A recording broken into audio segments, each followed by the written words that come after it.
What up, guys and ghouls, and welcome to another episode of Fright. I'm Liz. I'm Sam. And we are continuing to travel? Yeah, sure. To hike through the forest, to head to the cabin, through the woods.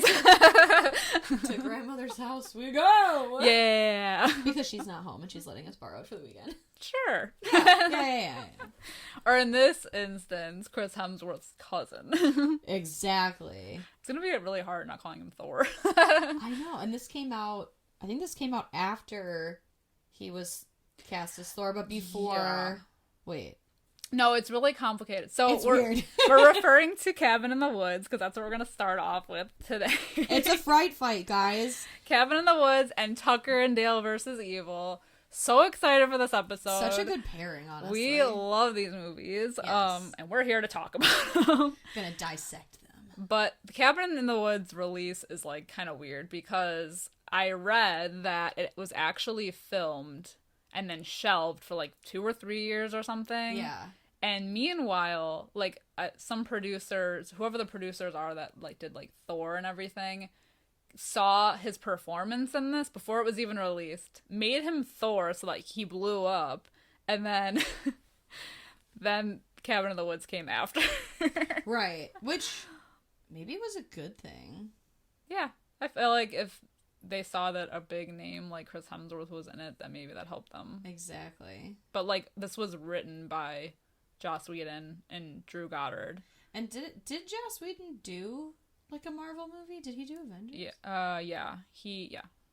I don't know which one. Right? I don't either. I don't care about the Marvel shit. I don't know who That did was what. interesting. I'm really bad at like that. Like I Yeah. watch them, but I don't. Yeah, he did one of them. Taika Waititi did Thor Ragnarok, though, right? Yeah.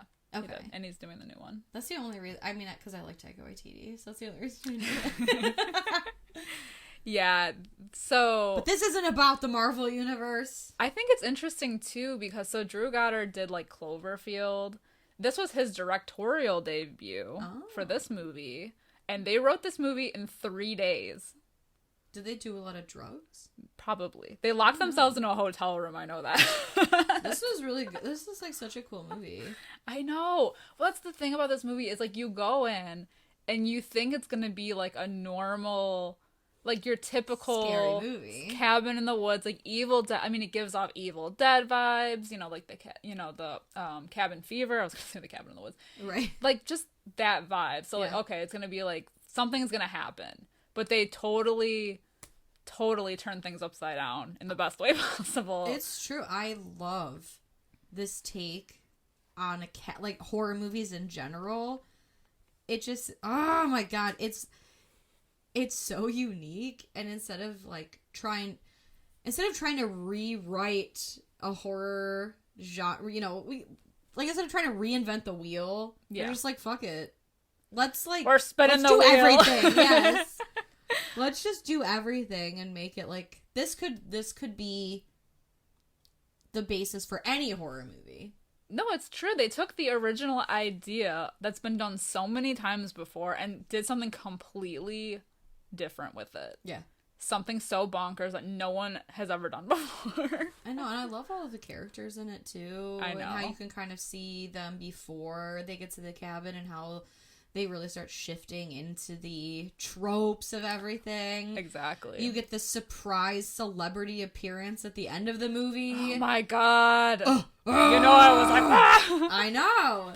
It's so good. This movie is so fun. I remember seeing it in the theater and like I just had like the biggest grin on my face by the time it was over. Just it's weird. Such a surprise. This movie came out, I'm pretty sure, the same year as that movie, The Silent House, with Elizabeth Olsen. I don't think I've seen that. I didn't see it either, but I remember they came out around the same time, and I feel like they were marketed similar because I kept getting this movie confused with The Silent House. Mm-hmm.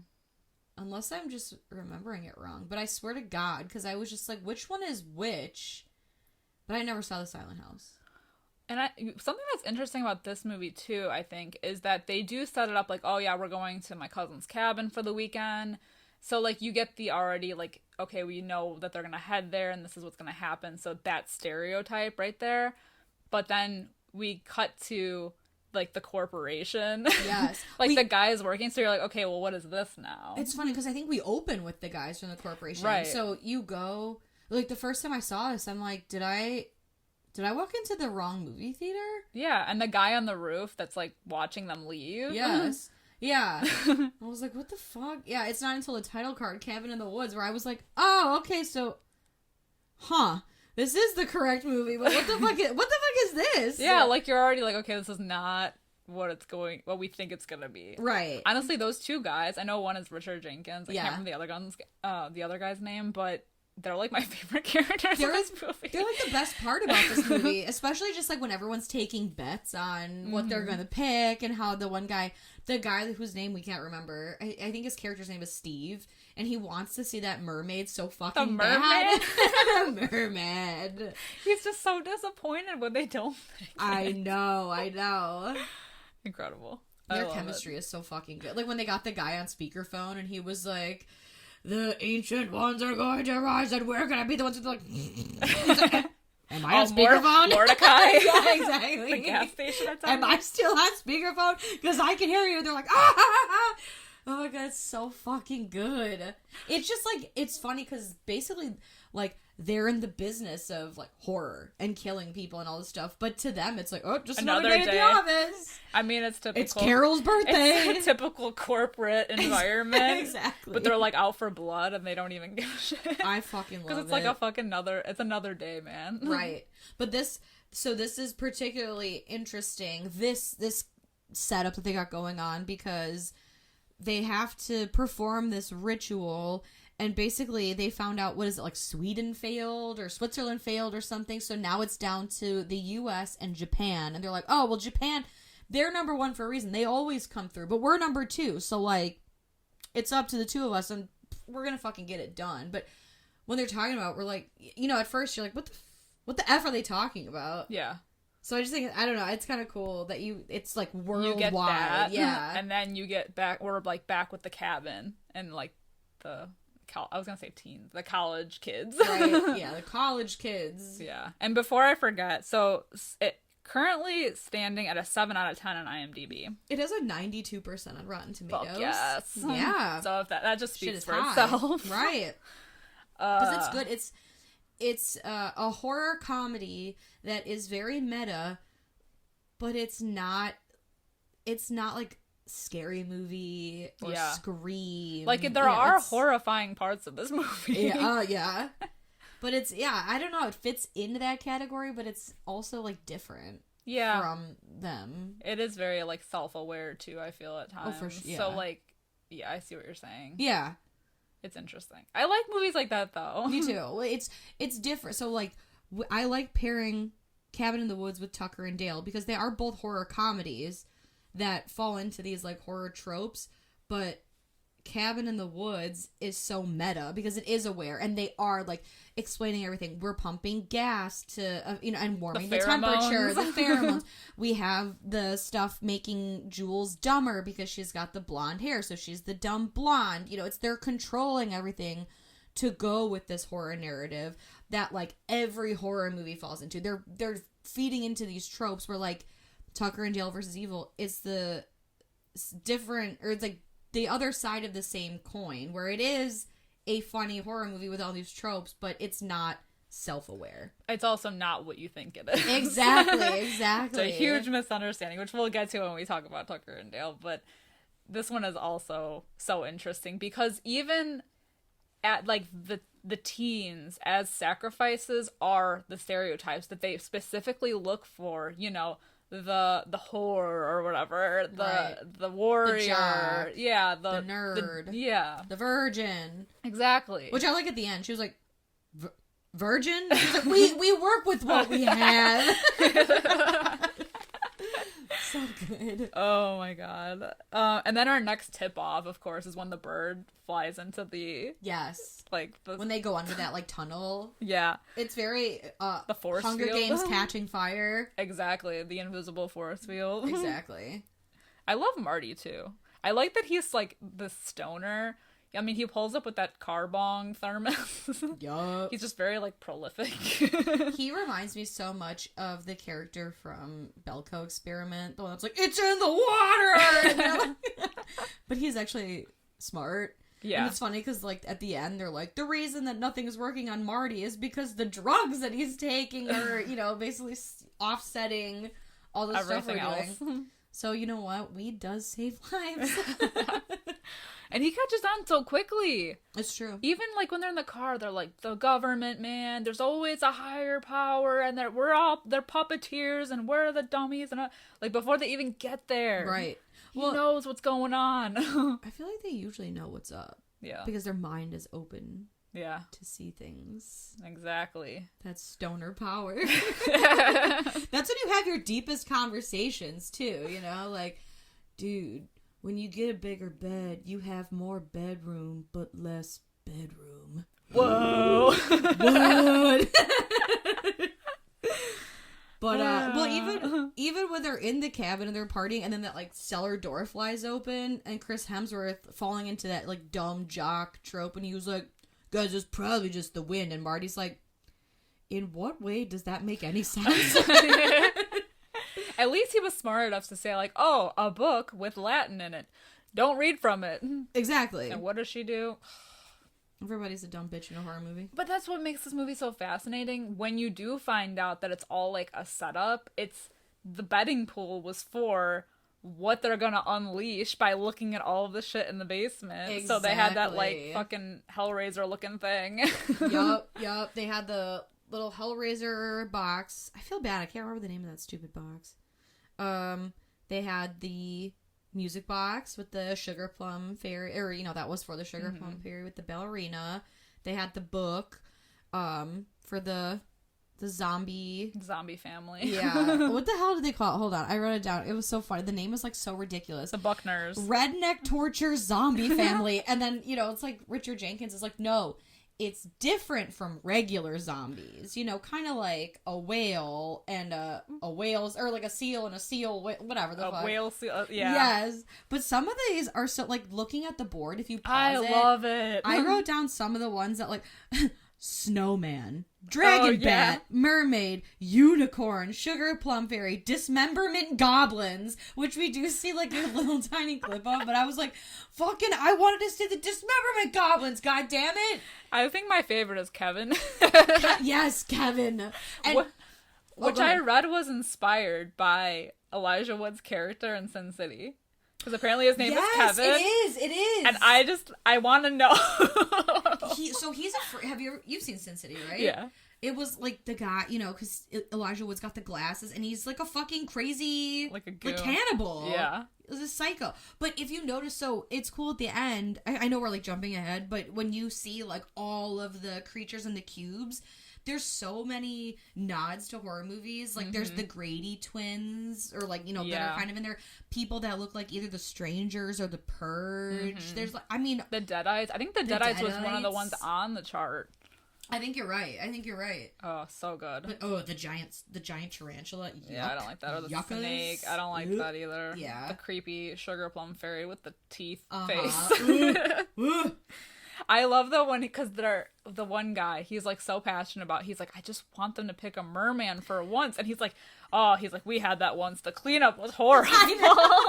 He had the conch in his hands. I know. If you'd been a couple more minutes, who knows what would have happened. Yeah, the cleanup was horrible. So fucking funny. Oh, it's so good. I'm mad though, like, when we saw this in the theater originally, like, you couldn't pause that, so you don't notice it, but then, like, once you go back and, like, pause all the things, like, all the outcomes on the board, they're so good. I know. I want... They had a snowman on there. I know. I want to know what that... It just reminds me of, like, Jack Frost or something. Oh, yeah, maybe. Or, like, The Snowman by R.L. Stine. Yeah. There's a jack-o'-lantern. So good.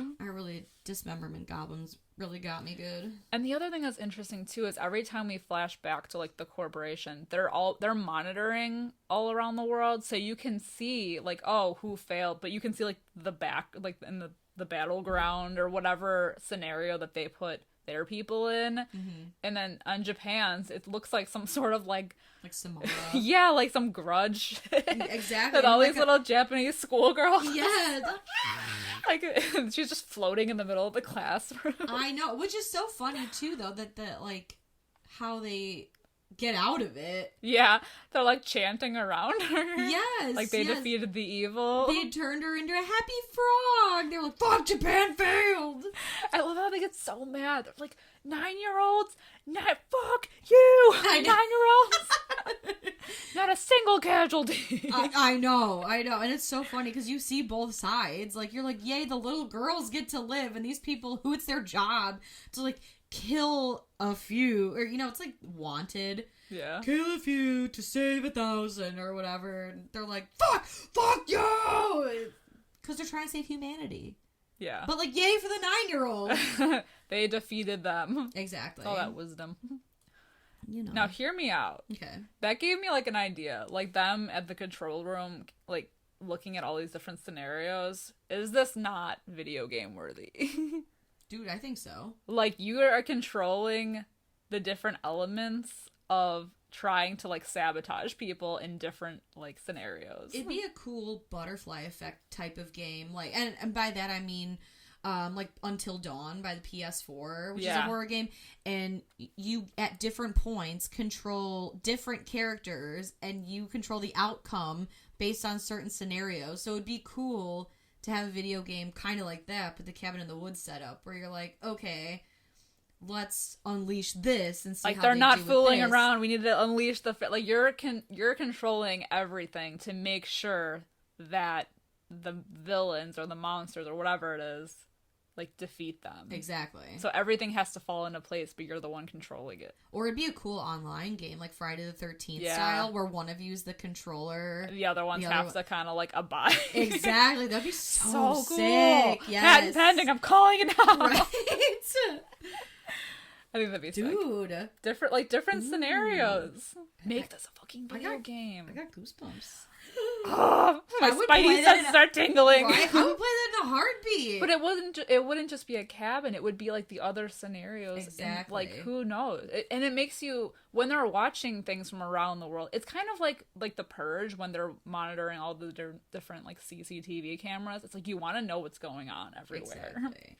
Like different scenarios. Like they could make this into so many movies, like different scenarios. This could be the next Cloverfield universe. Honestly. Like the Purge. Yeah. Now we got Cabin in the Woods. Now it's like Cabin in the Woods 2, Kyoto, Japan. The summoning. Exactly. The reckoning. What's going on in fucking Albuquerque, New Mexico? Fucking UFOs. Alien. That was one of the ones on the board. I saw that. Aliens. Aliens. Some Mars attack shit. I love it. I know. I would play the shit out of that. This is such a fucking cool concept. I know. I do. I Joss Whedon, if you're listening, call me. Honestly. I got ideas. I just want a 5% cut. 5. 5%? I feel like that's... Well, because I don't want to develop it. Well, that's true. You know. It's the intellectual property. Exactly. That I can contribute. I don't know shit about video games. I want like a lawyer's fee. Yeah. I'll call my people. Exactly. Them controlling things is interesting too, because like everyone starts acting out of character, and so then we have like Jules and Kurt, who are the ones who are like going off to fool around, and they're like, we have to, like, she goes in because she's like, oh, or like they're running out in the woods, and she's like, oh, it's so dark, like let's go back in. So they turn the lights on to make it like brighter out. Mm-hmm. And then they crank up the pheromones. Right, and then they turn the heat up a little bit, so it's like, oh, it's so hot out Take here. the shirt off, and they're just like staring at the camera, like, take your shirt off. Exact word. Let's. How do you feel about the makeout scene between Jules and that wolf head? Oh, yeah, that's uncomfortable and weird. Yuck. Every time I watch it, it just is one of those things where I'm like, was this necessary? No. It was so long. It was too long. It was so long. Yuck.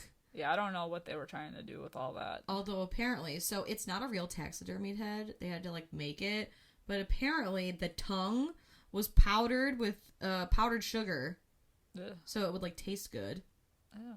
Honestly, I feel like I could get behind that.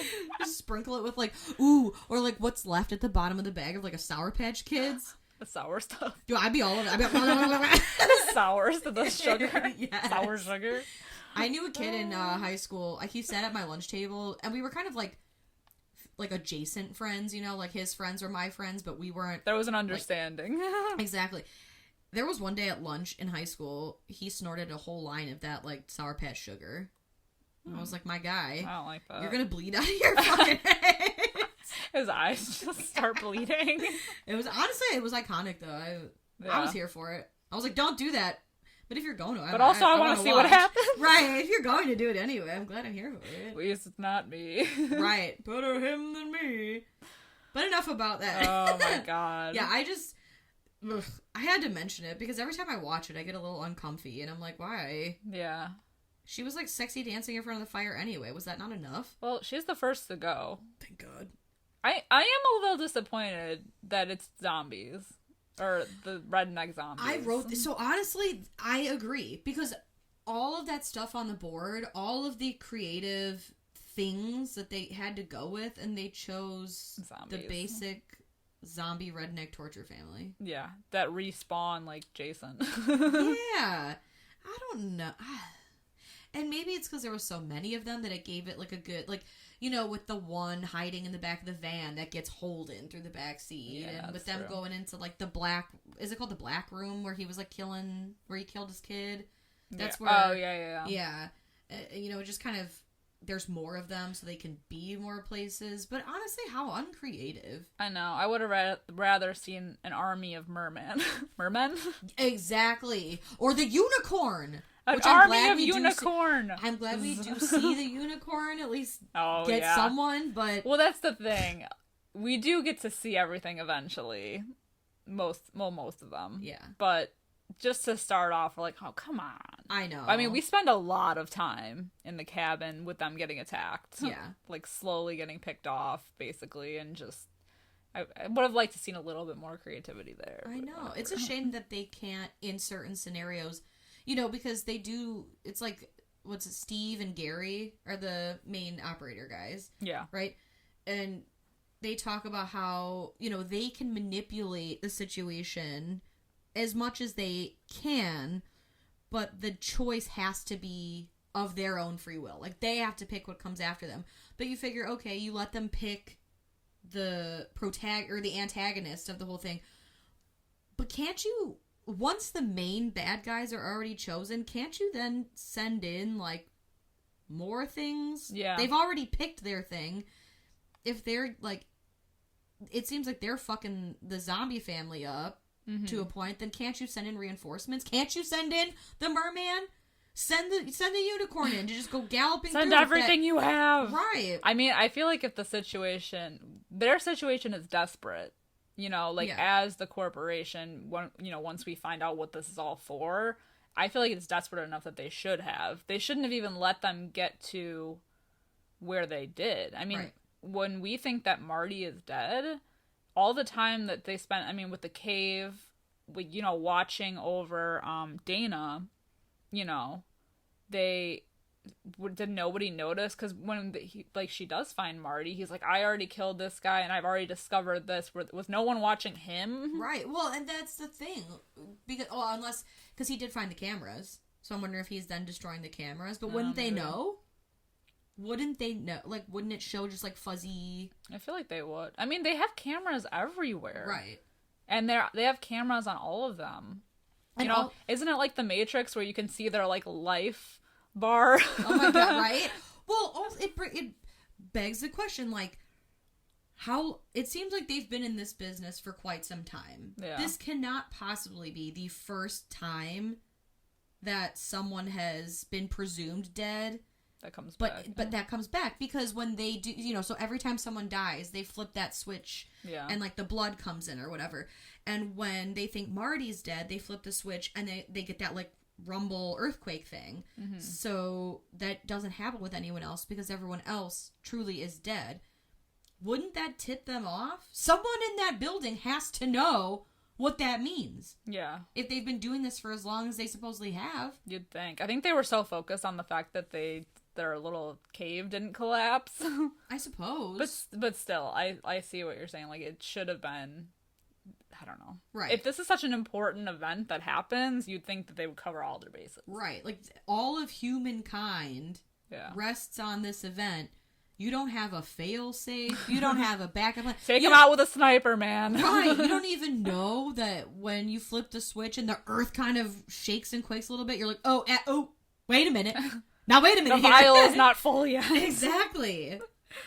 That's a little wild to me. But, I do have to say probably one of the funniest kills, other than the merman kill and the fucking unicorn, which is awesome, is like Chris Hemsworth they're gonna run away, they're gonna take the RV back through the tunnel or whatever, the tunnel collapses, and he's like, bro, that ravine right there, he's like, I'm gonna jump it on my bike, and he gives this whole impassioned speech and he's like, I'm gonna come back with cops, with blah blah blah, the army. He's like, we're getting out of here, we're gonna expose it, we're gonna blow this shit up. And he revs the bike, and he's like, just immediately crashes into the wall. Immediately dies. I love that shit. I eat that shit up. I know. Oh my god. Poor Chris Hemsworth though. Also, how long have they been watching these kids? Because they talk about how they are dumbing Jules down. Because in the beginning, she's like, oh my god, I did my hair blonde. Can you play that? And they're like, we're even controlling her because we put stuff in her hair dye. I mean, see, that's another thing. Make it a prequel. Yes. I want to see how this business... Where was the treaty between the ancient ones and the humans? And that's the thing, too. If they were controlling her in that way, why couldn't they put trackers on these kids to know where they are at all times? Yeah, I feel like Angelina from Jersey Shore. Hello! Like... Yeah, just to know if it's so important that all of them die in a specific order to some extent. Like, I don't know, man. Right.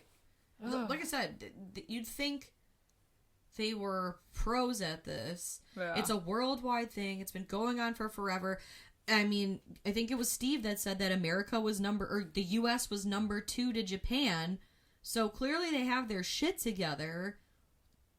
But all these things go wrong, and they're just like, oh, well, no. They're too busy partying, which I think is also a funny scene, because they're, like, already popping champagne, because they're like, oh, yeah, like, it doesn't even fucking matter, because I guess the virgin doesn't have to die, but if she is going to die, it has to be last. Right. But if she lives, it's, like, up to the gods to decide her fate.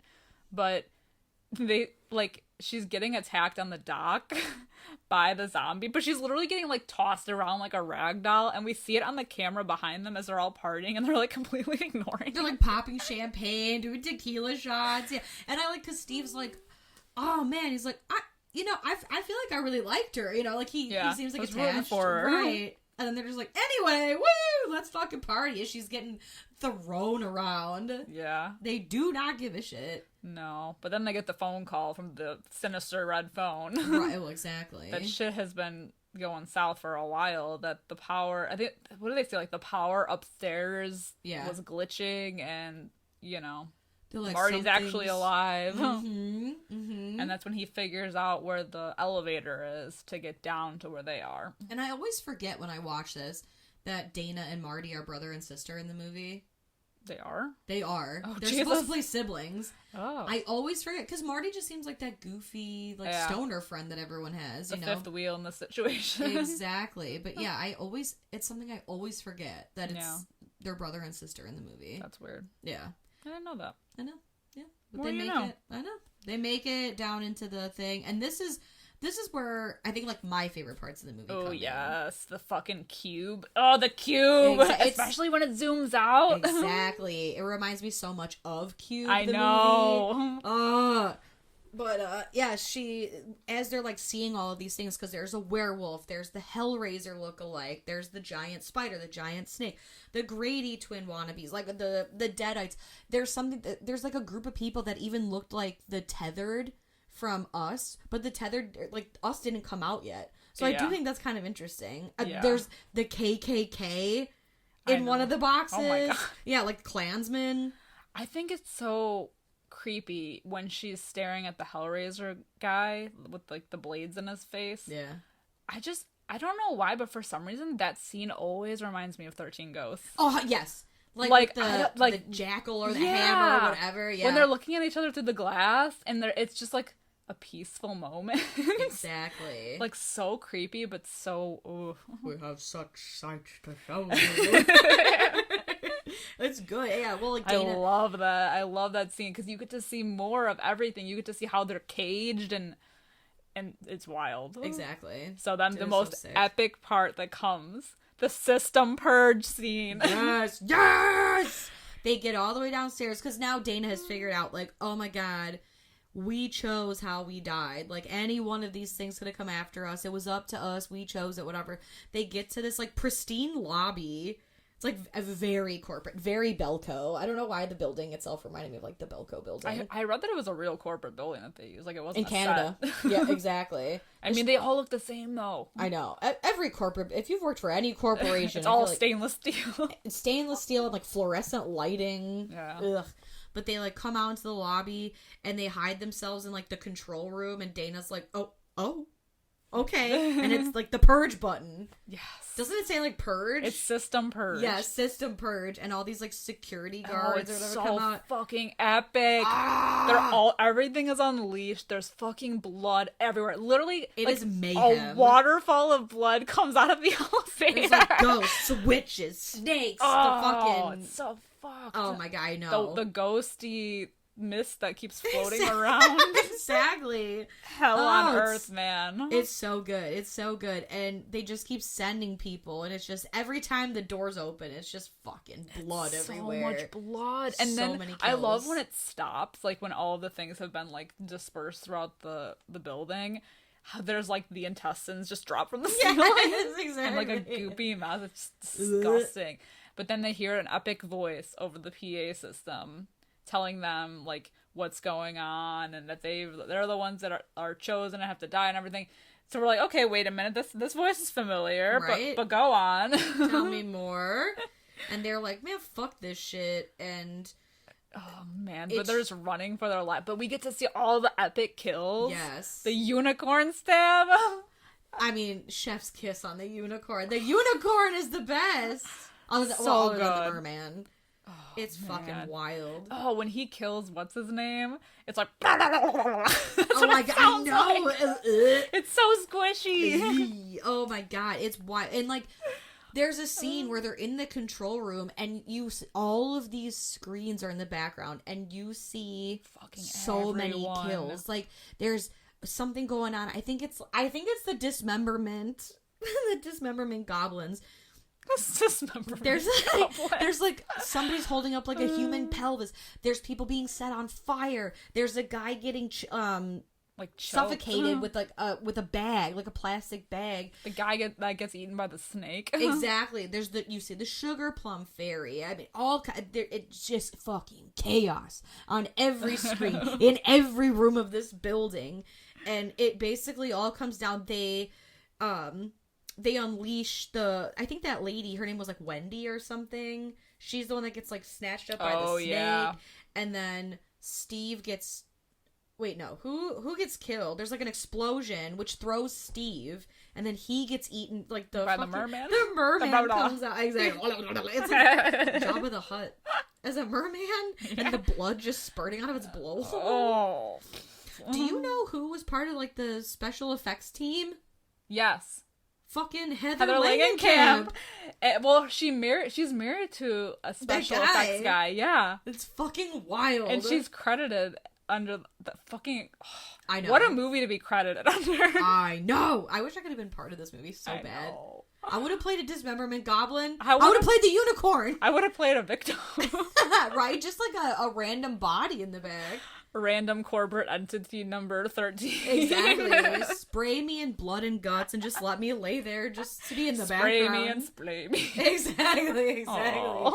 I know. Well, then, I think it's like, oh my god, Richard Jenkins, his death was kind of lame because he just gets stabbed by Dana. Honestly, though, if I was in that situation, that would be the way that I would want to go. I guess. He got it easy. Compared to everybody else. Fair enough. Honestly, fair enough. I mean, do you want to be, like, schmagoggled by a merman?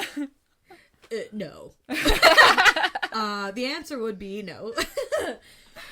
So it all culminates to our epic finale where they enter like the chamber that's holding all of these like underworld gods. Okay, this like blood thing and like this chamber, it reminded me so much of Blade at the end. Yeah. Right? Yeah. That's 100. Especially with the blood that goes trickling down to the. Oh yeah. Mm-hmm. I feel like that had to be the influence for that. I definitely see that. Right. I feel like the pit underneath it reminds me of something too, and I don't remember what it reminds me. Maybe Constantine. Oh, I don't know. It reminds me of something else. That could be. Where they're like, oh yeah, like the hellfire fucking. I've never seen Constantine. Really? Oh, okay. No. Okay. Keanu. Luke and I almost put it on the other day because he's like, I want to watch a Keanu Reeves movie. How about Constantine? I think I've only seen that once, and I was like, I've never seen it, and then we just didn't put it on. I don't know why. You chose poorly. I know. My bad. Yeah. So this all culminates, and fucking out comes the PA voice, Queen Sigourney Weaver. The scream queen of queens. Such an unusual choice, but welcome nonetheless. Apparently, on set, she was so thrilled about the werewolf. She kept asking every day. She was like, is the werewolf going to come out? Are we going to have the werewolf on set today? Where's the werewolf? Can I take a picture of the werewolf? But honestly, that would be me too. That's amazing. I know. But Sigourney Weaver, oh my god. What an odd and yet perfect choice to be the director. I thought you were going to say, what an honor. Okay, also an honor. Also an honor. And you know, she's tall as fuck, too. She is. She's like 5'10". I love her and everything. Me too. Especially everything. Galaxy Quest. I was going to say Galaxy Quest, Alien, Heartbreakers. You Again, which on the whole is like an okay movie, but her. I love her. Oh my god, someone better call Us Weekly and find out who wore it best. I fucking love her. One day we'll cover Alien and Aliens or whatever, like the whole franchise. I'm just going to be like humping the microphone. Exactly. I am aggressively in love with Sigourney Weaver. I'll let her manhandle the shit out of me. Love her. She's also in Ghostbusters, right? Yes. She's Dana. Yeah, right. Yeah. right. right. Yeah, so good. I love her. So she explains that like what everything is, and that this has been like something that's been happening. It's a tradition that's been like going on longer than mankind even knows, and they're still unsure about everything, blah, blah, blah, whatever. And that they basically have to like die in order for the world to survive. Well, really only Marty has to die. Oh, that's true. And she chooses not to kill him. Yeah, she does almost. Dana almost shoots her fucking brother. Yeah. The one that saved her ass and showed her what was going on. But Dana gets attacked by the werewolf. Mm-hmm. Woo! And then Marty, I don't know, there's like a whole... I feel like the series of events... I know she gets attacked by the werewolf, but she doesn't shoot Marty. And then I think, doesn't Marty shoot the werewolf? Or he kills Sigourney Weaver. He pushes her. He kills the werewolf, and I think they somehow, like, fall over the edge. Yeah. Into the pit. No, because Marty's still at the end. They die together. No, I mean, like, the werewolf and Sigourney Weaver. Oh, okay. Yeah, so it's the two of them left. Yeah. So she doesn't kill him, and instead they just, like, smoke a joint and watch the world burn. Yeah, I just like that when she was like, I can't. She's like, I'm sorry I almost shot you. He's like, I'm sorry I let you get attacked by that werewolf. But it's all good, though. Yeah, then they're like, fuck it. They watch the world Humankind burn. sucks. And then the giant fucking hand that comes out of the cabin at the end. Yeah. It reminds me of that poster for that movie that came out. Like, The Dead Don't Die. Yeah. I was like, we sell the dead. No, that's not it. Yeah, the dead don't die. Incredible. Yeah, and that's... but you know what? I do appreciate that this movie uses almost all practical effects. That's awesome. They basically were like, if we can do it practically, let's fucking do it practically. I want to know how much blood they use for this movie. Gallons of the stuff. Oh, so good. I know. It's like, oh my god, it just reminded me of that My Chemical Romance song, the hidden track. Yeah. Blood. I gave you blood, gallons of the stuff. Guys, if you haven't heard that, go check that out. It's a badass Hidden Gem. Oh my god. All right. That being said, Sam, what is your rating for Cabin in the Woods? I'm gonna go 5 out of. Ooh, wait. Ooh. This is a fright fight. I'm gonna go 4.5 out of 5 because I wanted not zombies.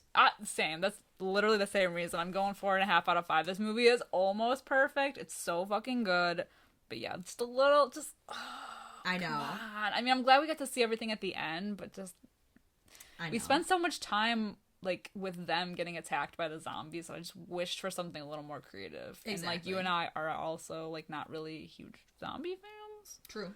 You know, I could take them or leave them, but yeah, just a little more creative. Exactly. Army of mermen or unicorns, Douche. whatever, what have you. Or mermen riding unicorns. Fucking centaurs or whatever. They should have had a damn minotaur too. Speaking of centaurs, a goddamn Pegasus. I'm fucking dead. An army of Pegasus. Pegasus. Oh, so good. Yeah, incredible. I know. Had it not been for the zombies, it would have been gold. Pretty fucking perfect movie. Next up on our journey, we're gonna be talking about Tucker and Dale versus Evil, which came out in 2010. Currently has a 7.5 out of 10 on IMDb. 85% on Rotten Tomatoes. Ooh, a lower Rotten Tomatoes score, but a higher IMDb score. Exactly. Interesting. This shit never makes sense to me, but here we are. And let's talk about this for a second, because Cabin in the Woods, you've got like what, 5 people? Yeah. And then like the control room people. This group of there are so many characters in this movie. There are. I've seen this movie before, like before we rewatched it for the podcast, and I noticed that too. I'm like, there's a lot of people in this movie. Yeah, I think it's one of those things because I'd only seen this once before, so this was my second time watching it for the podcast. When you're watching it just to watch it, you don't even really necessarily realize how many characters there are. But when you're trying to take notes for a podcast and try to keep track of these people, like who everybody is: Allison, Chad, Jason, Chloe, Naomi, Chuck, Mitchell, Mike, Todd, Tucker, and Dale, and the cop, and the dog, and the dog. I didn't even write anyone's name down, to be honest. I wrote them all down. I usually it's not do. Like it matters. No, we're not here for the names. Right? They're all kind of dumb anyway. I was just trying to keep myself like organized. Yeah. You know, but it truly doesn't matter because half of them have like 2 lines in the movie and then they die.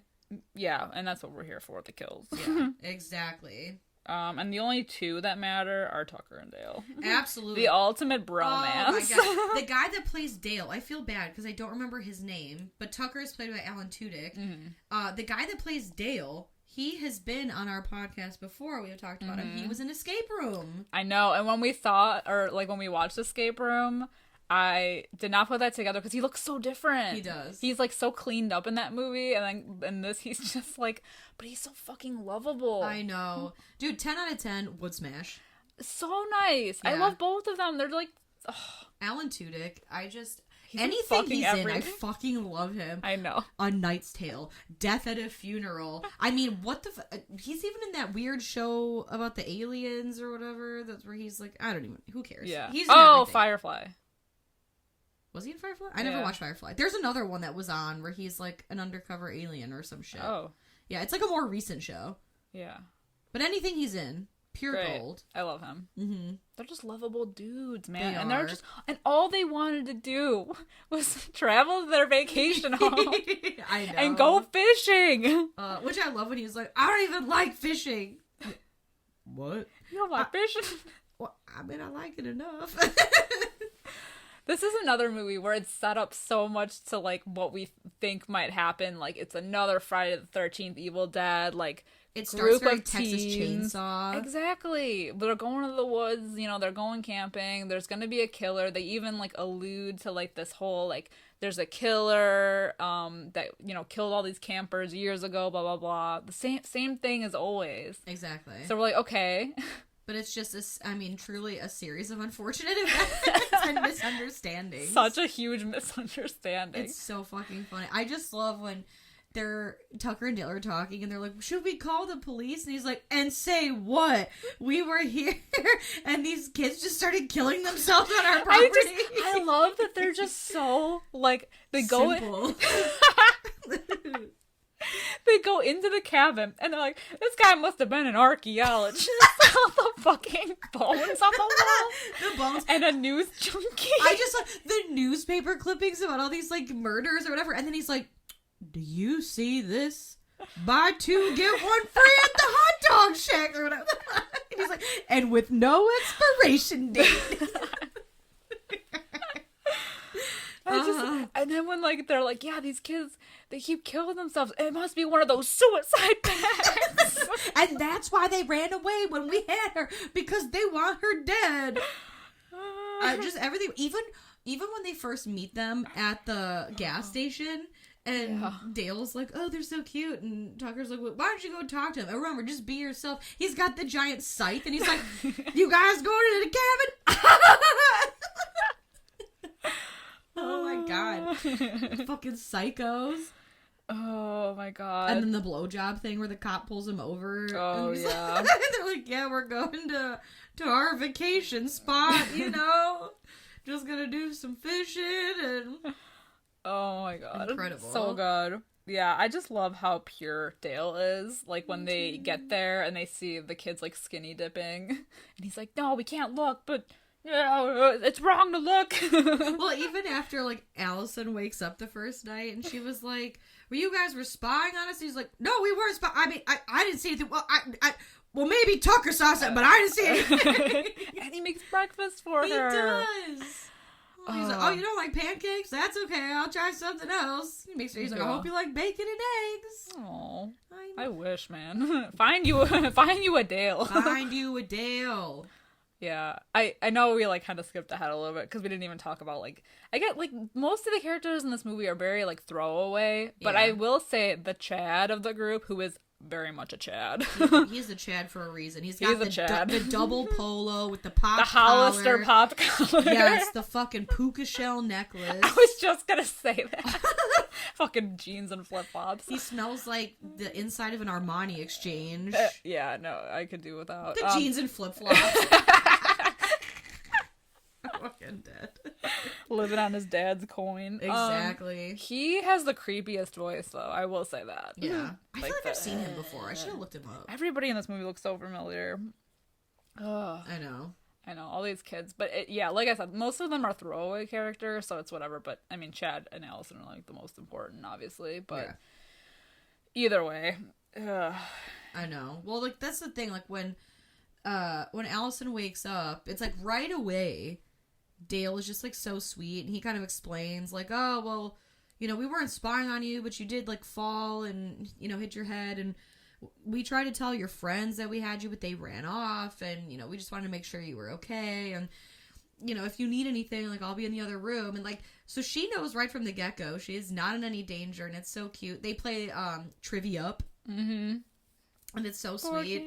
I know, well, this is, like, when there have been, like, misunderstandings before this, but this is when everything really starts to get crazy, because then the group of friends, they find the cabin, they're like, oh, I wonder if she's in there, and, you know, Tucker is watching Dale and Allison play the trivia game inside, and he's in the back, and he's got the chainsaw, he's gonna cut down the tree, but all these, like, bees come out, and he's got the chainsaw going, he starts swinging at the bees with the fucking chainsaw, he comes around, like Leatherface. Exactly, so all the friends run away, and I think it's Mitch is the first to die, and they're running through the forest together, and they look at each other. Yes! It's this weird, like, 2-second slow-mo thing, and then Mitch gets impaled by, like, some fucking trees. Yeah, he runs really far into it. Oh, God. Oh. He had to be running, like, super fast for that. They don't find him right away, either. No. But I just love it, because from there, the group of friends... Well, okay, no, let's even talk about this. So... by the time, like, Tucker goes back to the cabin, and he's, like, completely stung up, and he pops open the fucking PBR, and he's, like, pouring it on his face. It happens, too, with his finger. Yeah. The beer. So good. Oh, my God. It's so fucking great. He's just pouring the beer over his face. I fucking can't. But, of course, the friends go and they find the body and they're like, oh my God, they fucking killed him. And, I mean, Chad, he keeps, like, throwing this hatchet. Yeah. I don't understand. He's macho, I guess. Yeah. Allegedly. Well, right. And, you know, Allison's like, well, I should go find my friends. Because they're like, oh, we saw your friends, but, like, they were, like, running away. And she's like, I'll go find them. And Dale, of course, is like, no. Tucker and Dale are on the case. You gotta rest. You stay here. And that's when they're, like, looking for the kids. They find the impaled kid. Oh, yeah. And then they find the hatchet. And they're like, they were probably just here, college kids! And they just think they're, like, gonna fucking kill them.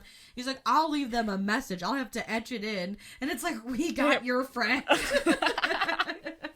It's so fucking, just like all these messages that are like so misinterpreted. Are seemingly sinister, but like, and then when they're spying on them and they're like, look, they're making her dig her own grave when they're digging the hole out back from the shitter hole. And it turns out Allison's, like, lived on a farm, so she's, like, super handy, so she's helping them out. Exactly. Which leads to the next series of unfortunate events. The best. They're gonna all, like, charge and try to get her. So the one guy, I think it's Todd, who fucking cares? The one guy goes to charge at Tucker.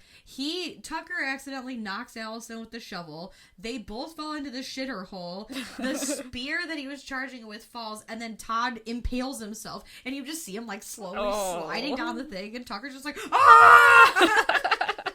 And then that was Dale. That was Dale, yeah. Meanwhile, Tucker is using the fucking wood chipper, and it's like straight out of fucking Fargo, because the one guy's got this tiny little knife, and as he goes to charge at Tucker, Tucker bends down to get another piece of wood. The guy goes flying in the wood chipper. There's blood spurting everywhere, and then Tucker's trying to pull him back out, and after the machine stops, he's like, are you okay?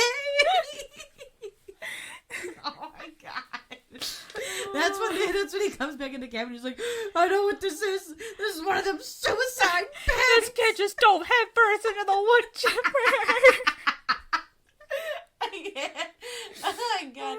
And they were talking about calling the police. They're like, we can't call the police and say what? That these kids just started killing themselves on our property? I love that he was like, this is when they're like, oh, it must be those kids doing like a suicide pact. Hide all the sharp objects. Exactly. And then of course the officer shows up with the best line of the movie. Officer, we have had a doozy of a day. Because he's literally like they're hauling the like corpse, the half corpse of the fucking wood chipper kid. Yeah, exactly. And then like when they first arrived at the cabin, we're taking a look, there's this board, this plank that's loose that has these nails in it. So of course like the cop is looking inside or whatever, because they're like, we got the girl inside, and so the cop is, I think, kind of realizing that things are weird. But they're not, yeah. They're not, like, exactly what he thinks. Meanwhile, the other, like, I think everyone except Chad that's left alive is in the back of this cop car because they want to get their friend out. And the cop steps on this board, which goes directly into his head with the nails. And so the kids are like, oh my god, they killed the cop! The one guy picks up the gun. And he's like, stay back, you hillbillies! Because that's the other thing about this movie. There's this weird thing about hillbillies. Yeah, they have, like, such a huge prejudice against. Right. Even the guy at the gas station in the beginning, they were like, okay. Right. And, he goes to shoot Tucker and Dale, and he can't do it. And Dale's like, well, you got the safety is still on. You gotta turn it off. So the kid goes to turn the safety off on the gun. He blows his own head off. So then Chad picks up the gun and starts shooting at it or whatever. And then it's this whole weird standoff thing where they, like, then take the dog. Yeah. I like that when Tucker goes after them, though, and he uses the branch as camouflage. Yeah. He just keeps carrying it around to get closer to them. Exactly. Oh, he lets their dog's name is Janger, I think.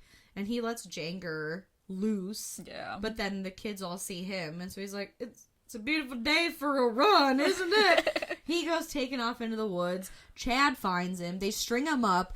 And then they cut off two of his fingers. His bowling fingers. And leave it on the front porch. So then when Allison, who's finally waking up, wakes up and is like, what happened? He's like, your friends are they like off their medication or something. So she goes out front, she sees the chaos, and she's like, what the fuck is going on? She finds the fingers with the note saying, like, now we got your friend, come and get him. So good. It's so wild. And then Dale's like, I gotta get my friend. He gets Tucker. Well, I just love this because he's like, it's a trap, which, like, that spear comes. Yes. And he's like, good thing. Like, shoots him almost directly in the crotch. It, like, narrowly misses. And Dale's like, it's a good thing I'm not hung like a horse. That's so fucking dumb. But so he lets Tucker go.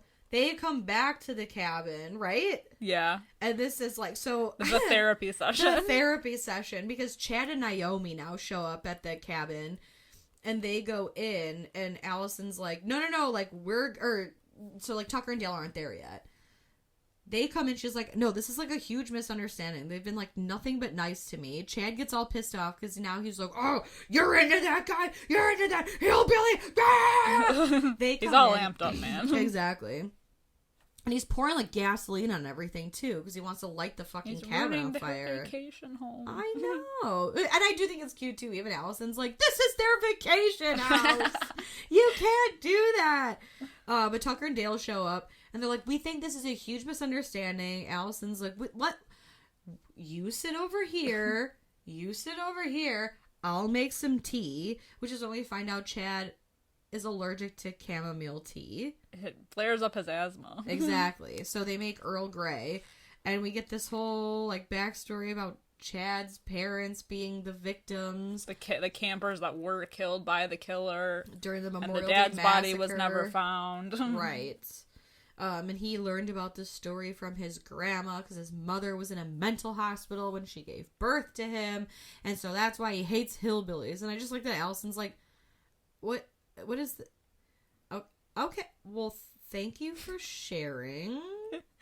How about you, Dale? Why don't you go now? Like, what the fuck does that have to do with anything? Right.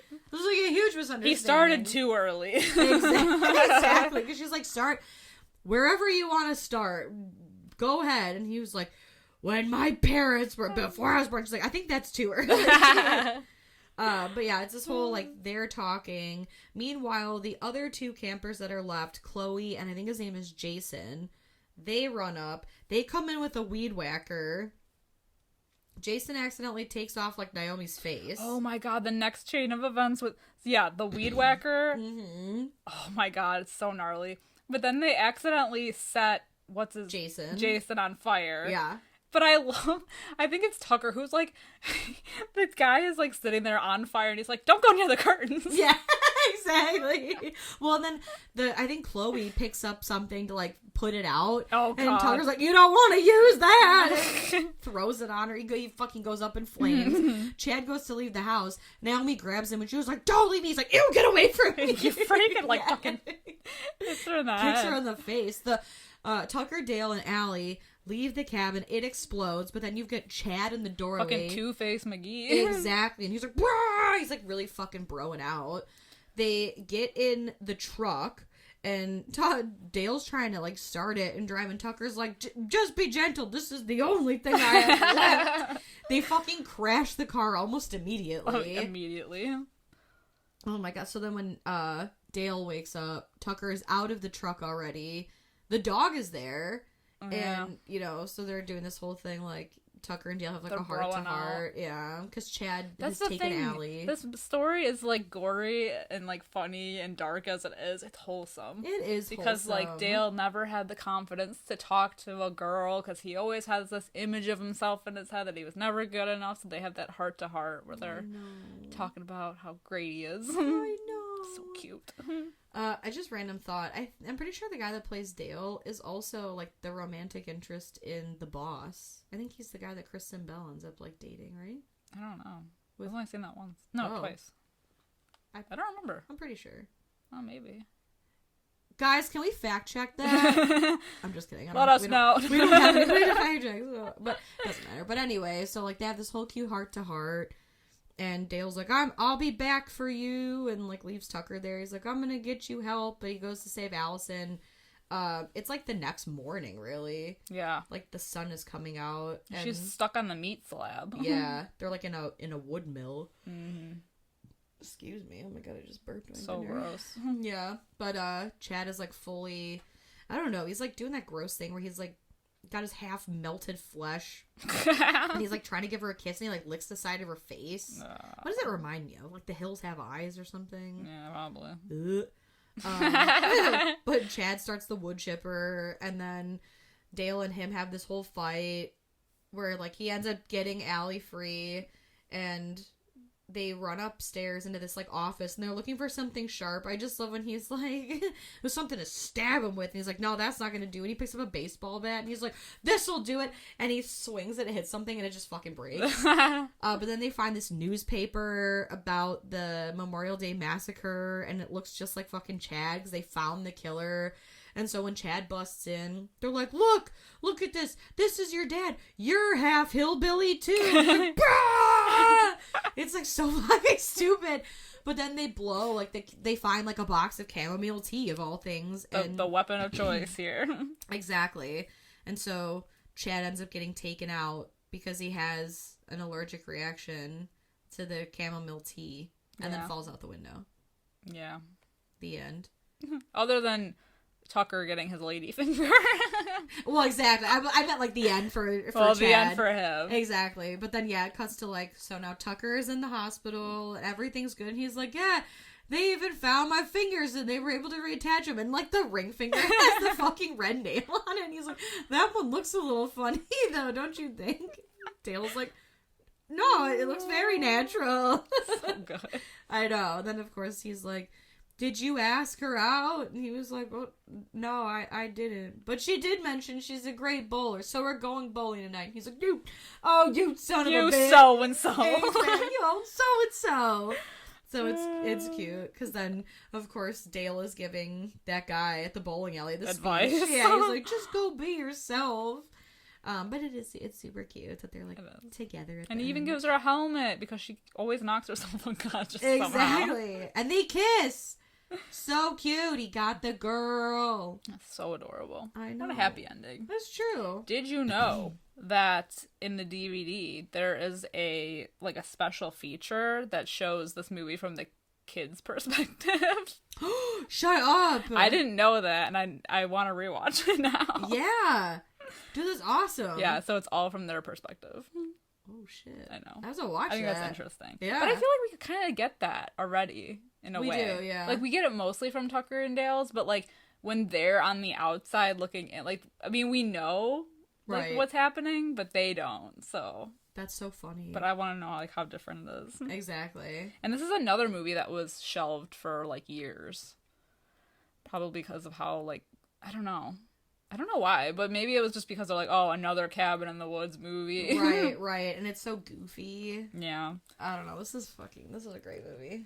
It's great because it's, like, again, an original idea, but then you get that, like, twist between, like, I don't know, like, the chemistry of Tucker and Dale. I know. They're just two friends. And it's all a Tucker wanted to do was misunderstanding. fish. Right.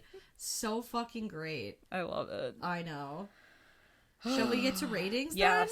then? I'm definitely giving this movie a 5 out of 5. I think it's fucking hilarious. It's so fucking good. I want to give it a different score than Cabin in the Woods because I want a clear winner, but I'm going to give it a 4.5 out of 5. All right. Just because I feel like the, like, massacre thing is, like, a little dumb. I feel like the ending. Yeah. Or, like, even the beginning is kind of, like, it drags a little bit with that, like, I don't know. But yeah, I think the beginning and the ending of this movie definitely do drag. Yeah. But on the whole, I really love this movie. There's so funny. Other than it, like, being a little... And this movie's under an hour and a half. So it's, like, it's not long, but I don't know. Something about the beginning and the end, I'm just like, eh. Well, because I think it's when we get the chain reaction of all these kids dying is so entertaining. Exactly. That anything else is just like a lull in the story. Exactly. So which happens, but I'm gonna have to give it a 4.5 out of 5. I know. I feel that. But I know. It's so close with Cabin in the Woods. Like, they're so good. I know. Like, so good. Two sides of the same coin. Man. I know. But since it's a Fright fight and you gave this a 5 out of 5, then that means Tucker and Dale Dale wins. It's the humor, man. It is, and it's just like, how do you not love, like, I love them. I do. I want more. How can you not love Tucker and Dale? I want more. Honestly, anything Alan Tudyk is in, I know it's gonna be fucking good. I know. That's literally what tipped this movie over the edge for me, is like they're both equal in my eyes, Yes. but I laughed more watching Tucker and Dale, so I had to give it to them because so good. Exactly. Just like even some of the line delivery too, like like when Chad is holding the dog hostage and he's like, if you don't come out, I'm gonna fucking kill your dog. And he's like, you better not. If you kill my dog, I swear to God, I'm gonna be really mad. Like, I'm gonna be really upset. It's like, oh my God, he's not even like threatening in the least bit. No. Like, you better not, because I'll be really mad, I swear to God. Funniest misunderstanding ever. I know. It just goes to show what a little perspective will do. Exactly. Don't judge a book by its cover. Exactly. Kids. Anyway, that's just our opinion. Let us know what you think of both The Cabin in the Woods and Tucker and Dale vs. Evil. Where do they stack up in your ratings? Which one do you prefer? Do you agree with us? Not. Whatever. It's your life. We're all here to have fun. Yeah. That's it. That's the message. We just want to laugh. Yes, we do. We need to laugh. Exactly. You can find us over on Facebook, Instagram, and Twitter at Fright Mike Podcast. Let us know in the comments what you think of these movies. We are also on YouTube. You can listen there. Also, if you're looking for some extra content, we are over on Patreon for just a few dollars a month to help support our show. We have bonus episodes over there, extra spooky content, more fun and games. Also, we're on TikTok now, guys. Oh, yeah. Oh. You might have heard of it. Yeah, Yeah, we're doing some fun TikToks over there. Yeah, we're trying. We're trying. Sorry. Sorry we're awkward and not part of the Gen Z generation that are really good at this shit, but we do what we can. We're giving it our best shot, okay? And if you can't support us financially, we would really appreciate the free act of kindness. Exactly. Of just giving us a 5-star rating wherever you are listening, especially on Apple and Spotify, because Spotify does have a rating system now. So just head on over there right after the show if you don't mind giving us a little review or rating, whatever you have time for. We would really appreciate it. Yeah. I think that's it. I think that's it. Until next time, I'm Liz. I'm Sam. Rest in peace.